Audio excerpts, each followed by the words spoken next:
Good greetings everybody, this is Rusty Dog and I thought I would do a separate video detailing the final outfitting of this ship.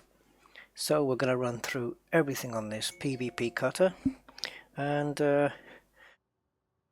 so just for you guys to see everything that's going on with it, what we've done and what's been applied, what engineering upgrades are on there, what experimentals are on. Hopefully we'll get told all of that. So let's get going. Now before I start, I want to say that there have been some modifications since the last video. Because thankfully Commander Cathena reminded me that when I put the hull reinforcements on this ship, which I did very early on, I transferred them from my Goid vet, and they were already pre-engineered, but they were engineered in 2.4. So all the hull reinforcement packages that I had on this ship were legacy. And so what I've done since the last video is I've converted them to the new engineers, and they've all been pumped up to the maximum grade 5 with all circles closed. And not only that, but they've all had the deep plating experimental on them. And it doesn't end there, because I've also removed the class 8 fuel scoop which was on this, and I've added another hull reinforcement package which I had already in storage from the vet. So that went on, that got the legacy upgrade. Then we shot it over to all the way up to grade 5 and added the deep plating on that. So now it's got 7 hull reinforcement packages, 2 module reinforcement packages, and the final numbers are different obviously, and they will be shown here very shortly. But yeah, I think I can consider this ship to be ready to go and to be tested in a controlled environment. Look at this, that must be a player, that Corvette, because I'm in my private group and that Corvette's got a ship kit on it. Let me just take a quick look. Oh, it could be. Let's have a look, see who's here. Yep, Commander All Peculiar. Okay, so we better run through everything now that the ship's been done. So let's take her down into outfitting. Oh, and I should say, of course, now that I don't have a fuel scoop, I can jump, I would say, probably about 6, maybe 7 jumps before I need a refuel. That's just using the standard tanks, which is not bad for a ship that's 2,300 tons. So let's get her down into outfitting and go through everything.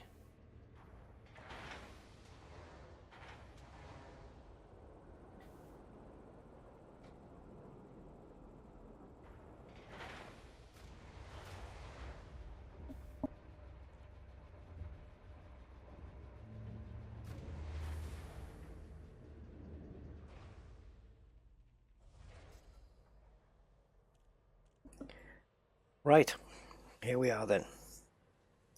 So the ship specs at the bottom, as you can see, the integrity 6601.6 is the hull, so that's gone up quite considerably since the last video. where it was at 5,200. So we've added another 1,400 hull integrity since my video of when was it? Yesterday it went online. So, well, yesterday as of me saying this. I don't know when this video is going to go out, but yeah. Total mass 2,302.2. I always take the middle figure.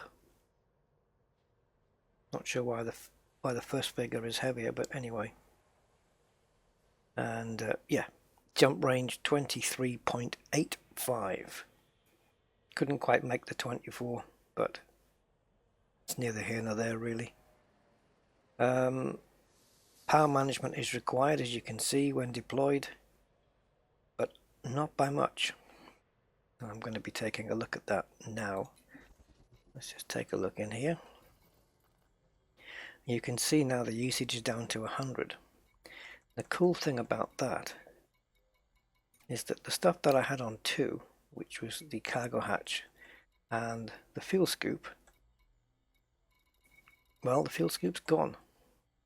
So that's taken the usage down to 100. So the only thing I need to turn off when my weapons come out is the cargo hatch, which if you're pirating is a little bit awkward, but it's not the end of the world, because I suppose I could turn off my interdictor. To be fair, it's only 1%, because you can't have the interdictor and the weapons out at the same time. I'm going to switch that. I mean, you can't be using the interdictor while your weapons are out, so that 1% from the interdictor will take it down to 99, and that means the cargo hatch will now be available for scooping up anything from blown up ships. Alright. So then, back here at the outfitting, we'll start from the top and we'll work the way down.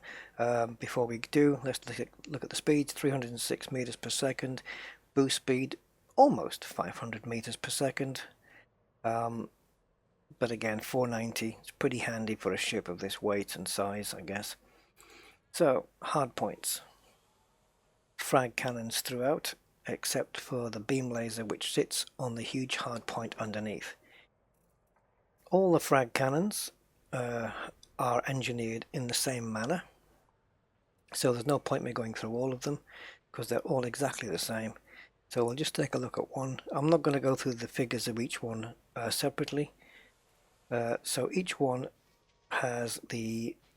Oh, actually they are different with experimentals. So yeah, let's run through those. Of course the experimentals are different. So I am going to go from the big ones down to the smaller ones first.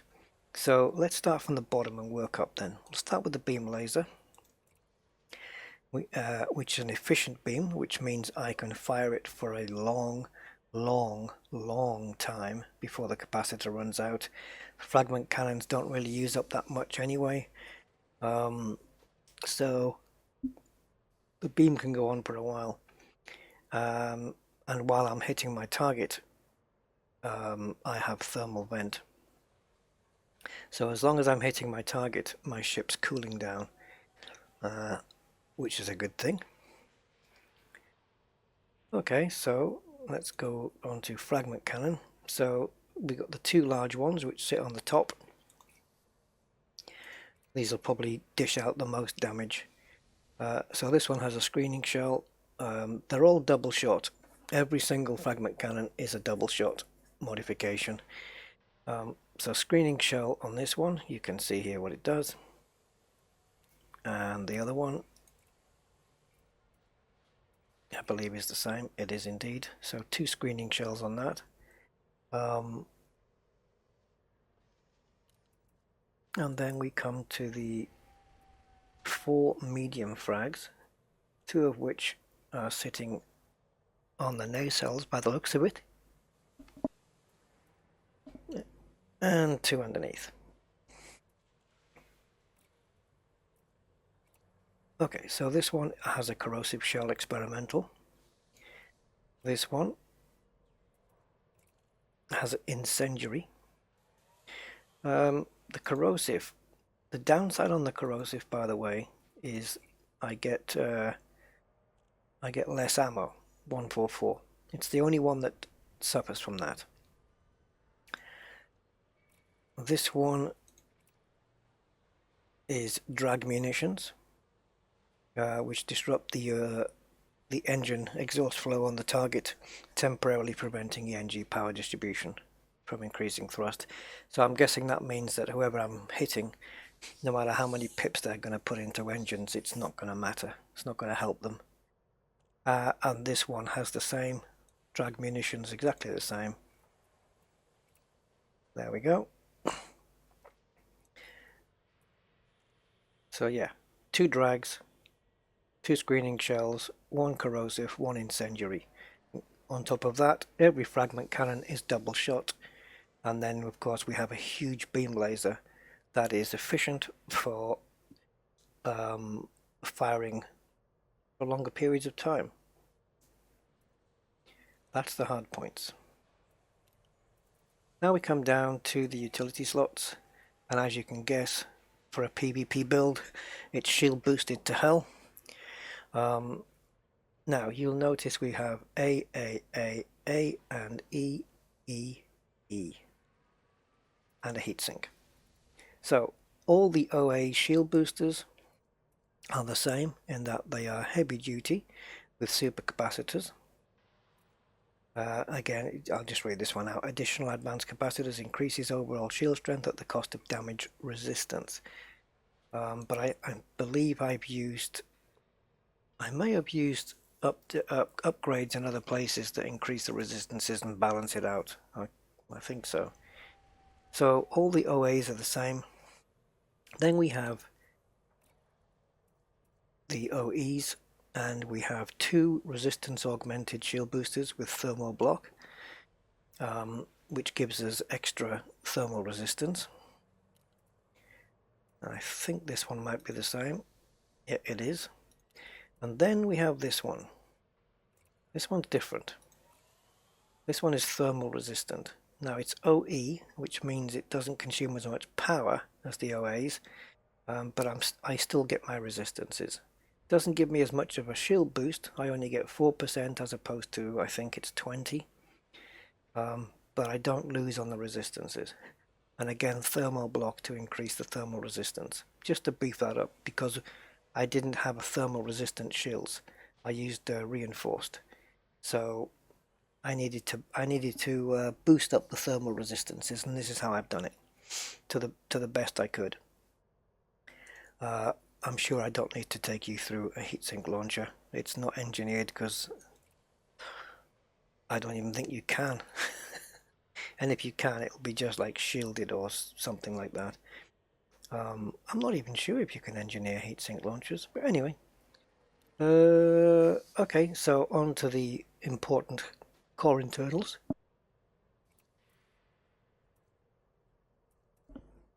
So, military grade composites are on. Of course, I could have gone with not reactive, mirrored, which would have given me the thermal resistance I was looking for, but look at the price of these things. Oh my god. I mean, it's, yeah, obviously I would be able to get some refund back from this. But no, I went with military grade, which just resists all. So this one, if I'd gone with that, of course I would have had higher kinetic and explosive resistances. But the thermal resistance is down on that one. This one is the opposite. You get thermal at the cost of kinetic and explosive, but we've just gone with military grade. And modification on that one is deep plating, which just increases increased depth of plating, increases the ship's overall structural integrity at the cost of resistance against all types of damage. So again, I am sacrificing resistances for overall strength boost.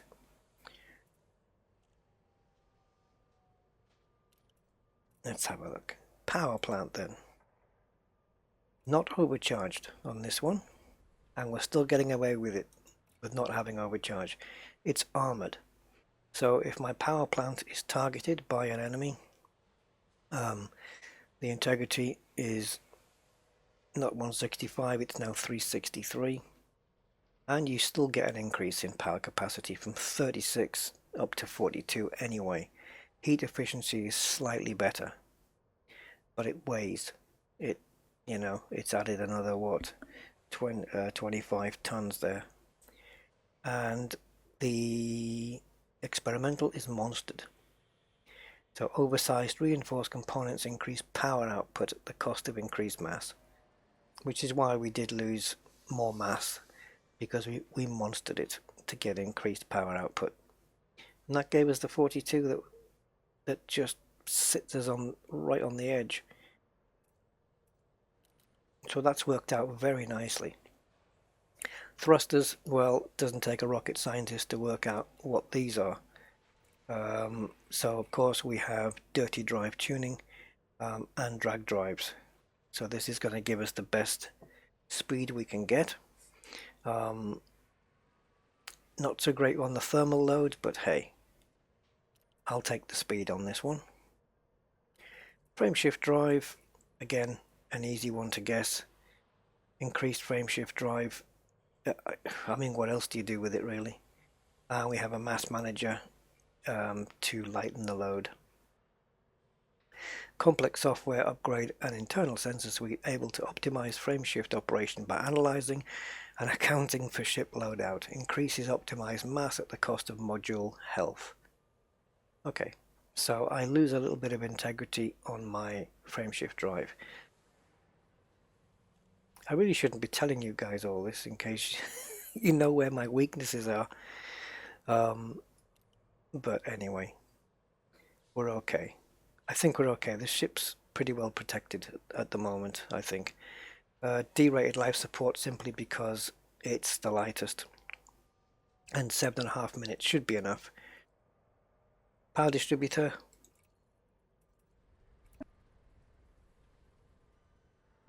Gone with weapon focused power there, with cluster capacitors to allow the power distributor to store more energy at the cost of slower charging rate.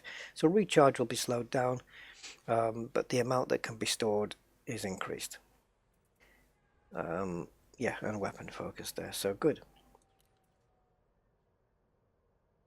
That again contributes to being able to fire the laser beam for I don't know, I'm not going to say forever, but you can fire it for a long time on its own. Sensors, because it's a PvP ship, I need to see what's around me for as far as possible. So with the 8-kilometer range, it's obviously an A-rated one that we had to go for, and we've lightweighted it, because if you lightweight the sensors, it does make a big difference. Look at this. From 80 tons down to 16. It's a huge difference. For that one single module, you lose half of your integrity and you lose 25% of your scan angle. But with a ship this size, this weight, I was fine with that. Because the weight loss, it's 80%, so it's only weighs 20% of what it really should. Okay, so fuel tank standard capacity 64. Fine. Now then, optionals. Prismatic shields class 8. Okay, so these are the top shields you can get, the most powerful, and they are modified with grade 5 reinforced and high capacity experimental. Additional capacitors and projection nodes increase maximum shield strength at the cost of increased power draw to the sys-drain. Okay, so again, it swings and roundabouts, but it gives me the shield strength that I need. My shield strength is 219%, from the unmodified 150. Distributor draw, it's not too much more really. The broken regenerate 4.9 per second from 5.4 per second, which it's a slight drop, but it's not a killer. And the resistances are up on kinetic and explosives. They are up on thermals, but by very, very little. Okay, so now we have 1, 2, 3, 4, 5, 6, 7. Oh, 8. Oh, I do have 8. Oh, this one's not engineered then. How did I miss that? I seem to have missed one. Oh, it's a module. Can't see for looking. I'm just looking at the word reinforcement package. Okay, so yes, 7 hull reinforcement packages and 2 modules. So each hull reinforcement package is the same, so we don't need to go through them all. So they all have heavy duty with deep plating, every single one. As you can see, boosts up the resistances, doesn't do a lot for the mass, and it pretty much doubles the hull reinforcement there. Yeah, I mean 89.2, it's almost double. Let's go to another one. You see the exact same figures now because that's how the engineers work in 3. It's not RNG anymore. Once you complete the circles on them all, they're all going to read the same. Obviously the module reinforcement packages you can't engineer, and I have an interdictor because it's a PvP ship and it allows me to take the ships out of supercruise, as you know. That's pretty much it, guys. So the numbers are, there they are. Shield health is 6,632, resistances kinetic 61, thermal is 39, so yeah, we are down on thermal resistance on the shields. Explosive is 67.5. Armor, if the shields go down, we have 6,602 armor. And on the armor, the thermal resistance is the highest, 51.5, kinetic is 48.8, and explosive is 46.1. Now, the way to get the thermal resistance up would be to literally change the prismatic engineering to thermal rather than reinforced.